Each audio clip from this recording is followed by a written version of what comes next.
Subscribe કરો ये है न्यूज़ इंडिया चैनल ने પછી YouTube એપ પર બેલ આઇકોનનું બટન દબાવો અને નિહાળો ये है न्यूज़ इंडिया चैनल।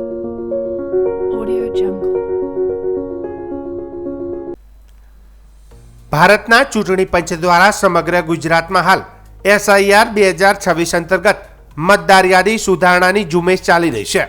આ પ્રક્રિયા અંતર્ગત ડિસેમ્બર 2025માં ડ્રાફ્ટ મતદાર યાદી જાહેર કરવામાં આવી હતી અને હાલમાં દાવા વાંધા સ્વીકારવાની પ્રક્રિયા ચાલુ છે। લોકશાહીના પર્વ સમાન આ પ્રક્રિયા સંપૂર્ણ પારદર્શક અને નિષ્પક્ષ રીતે પૂર્ણ થાય તે અત્યંત જરૂરી હોવાનો અવાજ થરાદ વિધાનસભા મત વિસ્તારમાં ઉઠ્યો છે। તાજેતરમાં 20 જાન્યુઆરી 2026થી ફોર્મ નંબર 7 એટલે કે મતદાર નામ કાપવા અથવા તો વાંધો નોંધાવવા માટે મોટી સંખ્યામાં અરજીઓ થતી હોવાની માહિતી સામે આવી છે। આ બાબતે મતદારોના અધિકારોને કોઈ નુકસાન ન થાય તે હેતુથી થરાદ તાલુકા કોંગ્રેસ સમિતિ દ્વારા વહીવટી તંત્ર સમક્ષ મહત્વપૂર્ણ માંગણીઓને રજૂઆતો કરવામાં આવી છે। કોંગ્રેસ સમિતિએ માંગ કરી છે કે થરાદ વિધાનસભા મત વિસ્તારમાં અત્યાર સુધીમાં કેટલાક ફોર્મ નંબર 7 ભરાયા છે તેની પોલિંગ સ્ટેશન વાઇઝ અને ભાગ એટલે કે પાર્ટ વાઇઝ વિગતવાર માહિતી તાત્કાલિક જાહેર કરવામાં આવે। સાથે જ કોઈ પણ સાચા અને લાયક મતદારનું નામ ખોટી રીતે રાજકીય દુભાવના કે અપૂરતા પુરાવાના આધારે કાપવામાં ન આવે તેની કડક તકેદારી રાખવાની અપીલ કરવામાં આવી છે। રજૂઆતમાં વધુમાં જણાવાયું છે કે જો કોઈ મતદાર હયાત હોવા છતાં તેના નામ કાપવા માટે ફોર્મ નંબર 7ની અરજી કરવામાં આવી હોય તો તેવા તમામ કેસોની ગંભીર તપાસ કરી જવાબદાર વ્યક્તિઓ સામે કડક કાર્યવાહી કરવી જોઈએ। આવા તમામ કેસોની વિગત મતદારનું નામ ભાગ નંબર અને નામ કાપવાનું કારણ પક્ષને પણ ઉપલબ્ધ કરાવવાની માંગ કરવામાં આવી છે। ફોર્મ નંબર 7ની અરજી બાદ થતી સ્થળ તપાસ દરમિયાન સંપૂર્ણ નિષ્પક્ષતા અને પારદર્શિતા જળવાય તે વહીવટી તંત્રની જવાબદારી હોવાનું કોંગ્રેસે સ્પષ્ટ કહ્યું છે। અંતે લોકશાહીમાં એક પણ લાયક મતદાર પોતાનો મતાધિકાર ગુમાવે નહીં, આ આપણી સૌની સંયુક્ત જવાબદારી છે તેમ જણાવતા થરાદ તાલુકા કોંગ્રેસ સમિતિએ આ સમગ્ર પ્રક્રિયા પર બારીક નજર રાખવાની વાત કરી છે અને વહીવટી તંત્ર પાસે ત્વરિત કાર્યવાહી તથા જરૂરી માહિતીની અપેક્ષા હાલ વ્યક્ત કરી છે।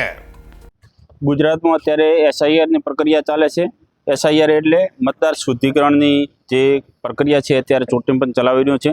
એના અનુસંધાનમાં થરાદ શહેરની વાત કરીએ તો થરાદ શહેરમાં 1208 લોકોને જે વાંધા વચકાવાળા કહેવાય કે જેના આધાર પુરાવા નથી એ લોકોને નોટિસ આપવામાં આવી છે। પણ અમારી જે જાણકારી છે એ જાણકારી પ્રમાણે 2200 કરતાં પણ વધારે જે ફોર્મ નંબર 7 કહેવાય એ ભરીને આપ્યા છે। એટલે કે 2200 કરતાં પણ વધારે લોકો સામે વાંધો વચકો અને મતદાર યાદી સામે એ લોકોએ વાંધો લીધો છે।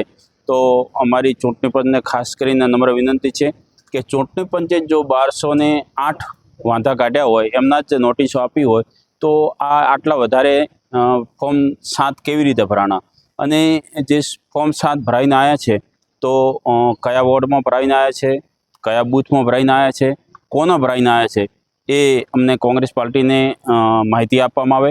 અમારા પ્રમુખને, અમારા BLAને જે પણ તે નિમણૂક કરેલી હોય એમને તાત્કાલિક ધોરણે માહિતી આપવામાં આવે અને ભારતીય લોકશાહીમાં દરેકને મતદાનનો અધિકાર મળી રહે અને કોઈ પણ મતદારથી વંચિત ના રહે એ બાબતમાં કોંગ્રેસ પાર્ટી જે લોકશાહીને વરેલી છે અને ખૂબ સચોટ આ વખતે ધ્યાન રાખે છે।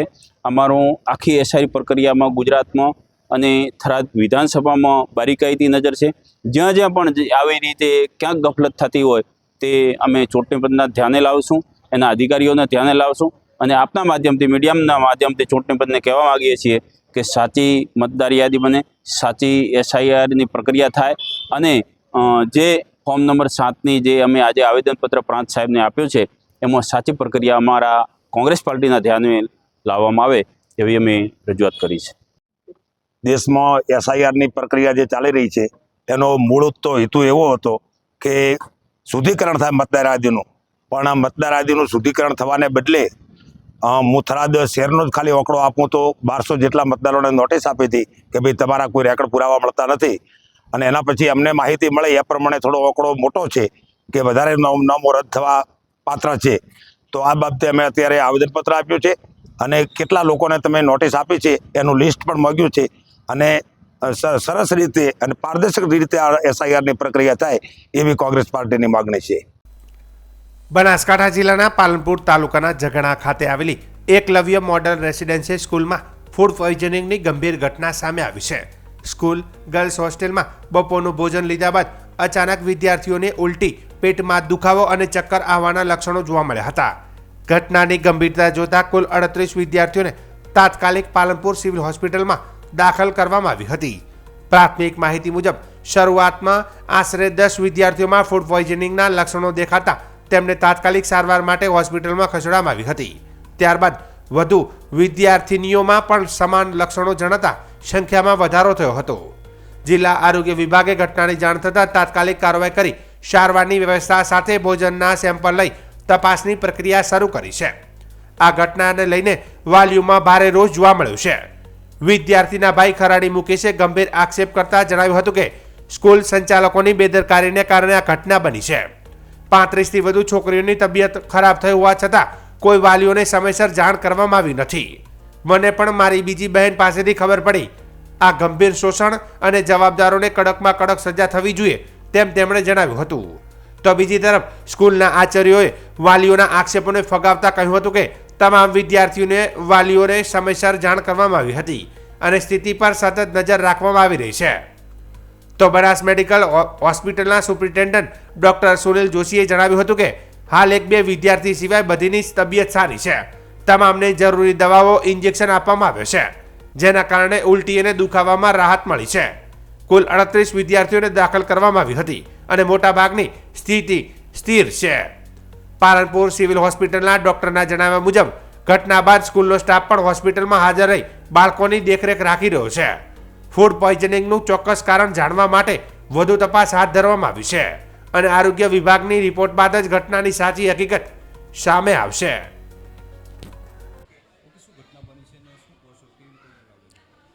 ઘટના કાલે લગભગ બપોરે છોકરીઓએ હોસ્ટેલમાં ખાધું છે.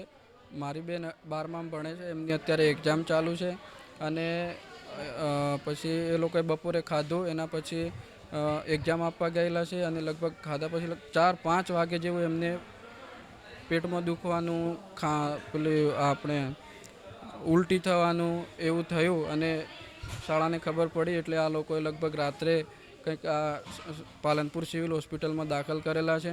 આ બધું કર્યું એ તો ઠીક, આટલો મોટો પ્રોબ્લેમ હોવા છતાં ક્યાંય લગભગ 35થી 36 છોકરીઓને દાખલ કરેલી છે પાલનપુર સિવિલ હોસ્પિટલમાં અને તેમ છતાંય વાલીઓને ક્યાંય કોઈ જાણ નથી સાહેબ. મેન પ્રોબ્લેમ ત્યાં આવીને ઊભો રહે છે સાહેબ. આ શું, આ તો અમારી બેન છે અત્યારે, એમને આ લોકોએ ડાયરેક્ટ દાખલ કરી દીધી. તો એમની જગ્યાએ એમની કોઈક બેન દીકરી હોય, એમનું નાનું છોકરું હોય તો એ લોકો આવી રીતે ડાયરેક્ટ કોઈને જાણ કર્યા વગર કરી દેશે. આ નાના છોકરાઓને કંઈક થઈ ગયું તો જવાબદાર કોણ સાહેબ? એ જ અમારી માગણી છે. અને આમાં આ એક જ વાર ઘટના નહીં, આ તો વારંવાર ઘટનાઓ ઘટે છે. કહેવાનો મતલબ કે સ્કૂલ સંચાલક અને જે કોઈ સ્કૂલમાં છે, ગુરુ માતાઓથી લઈ, પ્રિન્સિપાલથી લઈ અને સંચાલકોથી લઈ અને જે ખાવાનું બનાવવા સુધીના બધેલા મળેલા જ હોય સાહેબ. એટલે એના કારણે આ બધું પ્રોબ્લેમો થતા હોય અને આટલા બધા પ્રોબ્લેમો થાય તેમ છતાંય કોઈ બોલવા તૈયાર નથી અને આ ગંભીર બાબત કહેવાય સાહેબ. મેનેજમેન્ટને અને શાળાને અમારી એવી જ માગણી છે કે સાહેબ તમે સારી રીતે છોકરાઓને રાખો, સારી રીતે જમાડો, એ જ અમારી માગણી છે. અને આમાં બીજી વાર આવી ભૂલો ના થાય એના માટે તપાસ થાય અને સજા થાય એવું છે. Kharadi Mukesh Kumar Ratnabhai.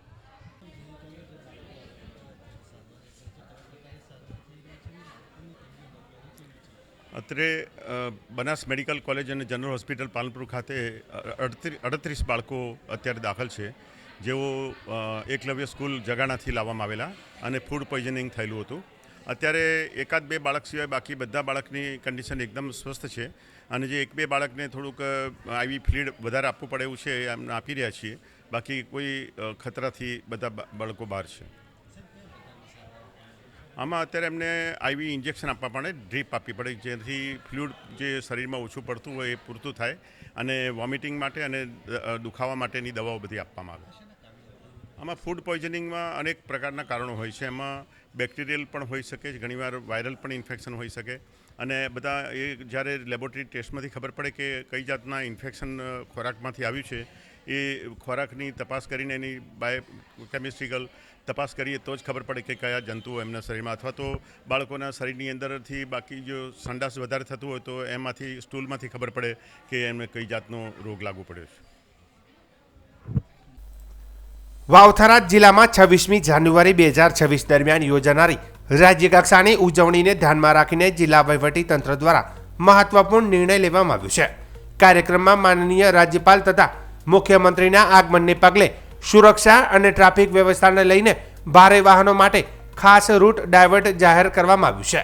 Police inspector LIB police અધિક્ષક વાવથરા દ્વારા કરાયેલ દરખાસ્તના આધારે જિલ્લા મેજિસ્ટ્રેટ JS પ્રજાપતિ IAS દ્વારા ગુજરાત પોલીસ અધિનિયમ 1951ની કલમ 33(1)B હેઠળ મળેલી સત્તાનો ઉપયોગ કરીને આ જાહેરનામું બહાર પાડવામાં આવ્યું છે.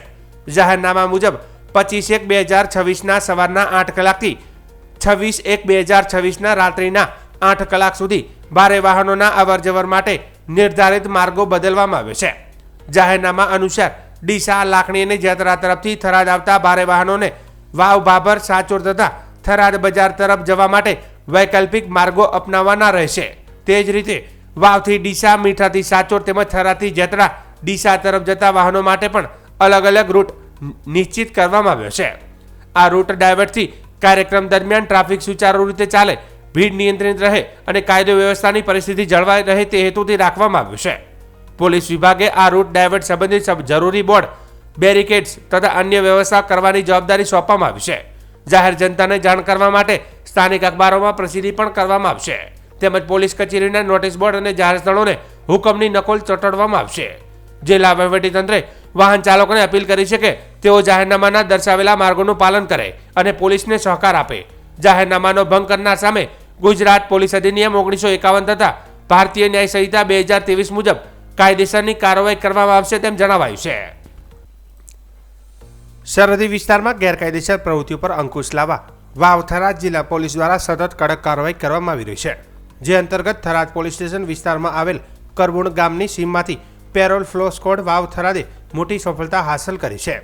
પોલીસે ભારતીય બનાવટના વિદેશી દારૂ ભરેલી સ્વિફ્ટ કાર ઝડપી પાડીને ₹6,58,528નો મુદ્દામાલ જપ્ત કર્યો છે. પોલીસ મહાનિરીક્ષક ચિરાગ કોરડિયા, સરહદી રેન્જ કચ્છ ભુજ તેમજ વાવથરા જિલ્લા પોલીસ અધિક્ષક ચિંતન તેરિયા દ્વારા જિલ્લામાં પ્રોહિબિશન તથા જુગાર જેવી ગેરકાયદેસર પ્રવૃત્તિઓને નેસ્ત નાબૂદ કરવા કડક અમલવારી કરવા સ્પષ્ટ સૂચનાઓ આપવામાં આવી હતી. આ સૂચનાઓના અનુસંધાને RS Desai police inspector in charge parole furlough squad જિલ્લો વાવથરાના માર્ગદર્શન હેઠળ આ કાર્યવાહી હાથ ધરવામાં આવી હતી. પેરોલ ફ્લો સ્કોડના પોલીસ સ્ટાફના કર્મચારીઓ થરાદ પોલીસ સ્ટેશન વિસ્તારમાં પેરોલ ફ્લો તથા વટલાગાળાના જામીન ઉપરથી ફરાર આરોપીઓની તપાસમાં રોકાયેલા હતા. તે દરમિયાન ખાનગી રાહે મળેલી બાતમીના આધારે કરબુણ ગામની સીમમાં ચેકિંગ હાથ ધરવામાં આવ્યું હતું. તપાસ દરમિયાન Swift car register number GJ01RD0276 માંથી ગેરકાયદેસર અને પાસ પરમિટ વગરનો ભારતીય બનાવટનો વિદેશી દારૂ મળી આવ્યો હતો. પોલીસે કારમાંથી બિયર ટીન તથા દારૂની કુલ 114 બોટલો જેની કિંમત અંદાજે ₹2,58,528 થાય છે તેમજ વાહન સહિત કુલ ₹6,58,528નો મુદ્દામાલ કબજે કર્યો હતો. આ મામલે એક ઇસમ સામે પ્રોહિબિશન એક્ટ મુજબ થરાદ પોલીસ સ્ટેશન ખાતે કાયદેસરની કાર્યવાહી હાથ ધરવામાં આવી હતી. વાવથરા જિલ્લા પોલીસ દ્વારા સરહદી વિસ્તારમાં ગેરકાયદેસર દારૂની હેરાફેરી સામે સતત નજર રાખવામાં આવી રહી છે. પોલીસ તંત્રની આ કાર્યવાહીથી દારૂના ધંધામાં સંકળાયેલા તત્વોમાં ફફડાટ ફેલાવશે અને જિલ્લામાં કાયદો અને વ્યવસ્થા વધુ મજબૂત બનશે તેવી આશા હાલ વ્યક્ત કરવામાં આવી રહી છે.